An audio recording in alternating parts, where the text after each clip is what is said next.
we must start. Then my brothers after me. You could hear the noise from where we lived, but nothing prepared you for the size of the place. They put me to work on 401. That's what we called her. We knew she'd be the largest passenger ship in the world, but we didn't call her Titanic then. I was there from the beginning. I watched the shipwrights lay the keel blocks. They set big wooden blocks on the slipway to start with, then the keel atop of it, like a backbone, and the frames attached to that, like a skeleton. Workshops everywhere. It took weeks to find your way around. There'd be workshops for every trade you ever heard of. Painters, sailmakers, coppersmiths, boiler makers, cabinet makers. I even learned a bit about French polishing of them. Harlebus is a fine place to work, but dangerous. Every ship cost a life, and there'd be lots of injuries besides. I was in the engine works for a while. Very well equipped it was. That's where we built the triple expansion engines. 2 of them, each as high as a 3-story house. I worked in the frame bending shop. You'd heat steel beams in the furnace, then hook them onto slabs of cast iron and hammer them curved. It was skilled work. You had to bend them more than you needed because the frame straightened out a little when it cooled. The shell plates that made up the hull weighed up to 4.5 tons. They were taller than the da. The plates were overlapped on the edges. Some were raised, one after another. We called it clincher. One of the foremen taught me years ago.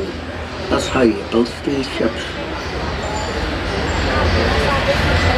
I worked as a heater boy. You had to heat the rivets on a wee plate. You pumped the bellows till the rivet was white hot. Then you get a hold of it with your tongs and throw it up to the catcher. And he put it in the hole in the plate with the holder up. There were 2 of us on the other side of the plate that hold her up.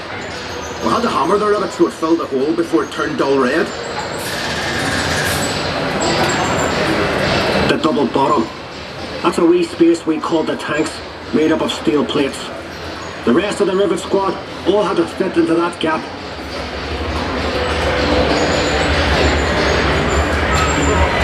One of the 4 men would check each rivet with a special hammer. If it made a ringing sound, we'd have to get back and chase it out after work.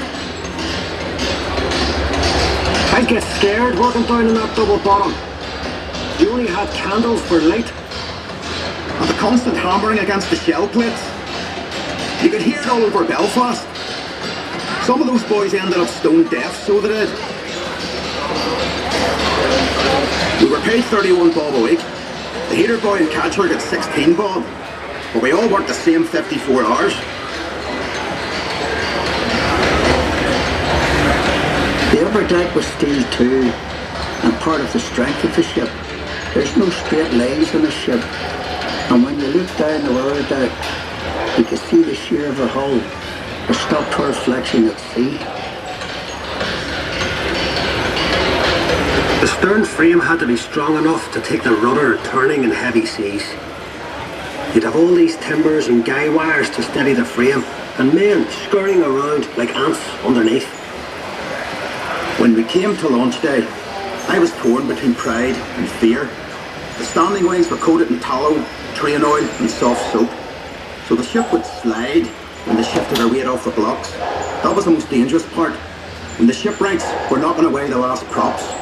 They were under compression, you see, and the sliding ways would be released by the hydraulic trigger. 100,000 people watched the launch. Some paid a bob to sit in the reserved seating. There were extra trams laid on. Then we all went off to the pub to wish her well. Doc, you were proud to be an island man that day. And Titanic was the pride of Belfast.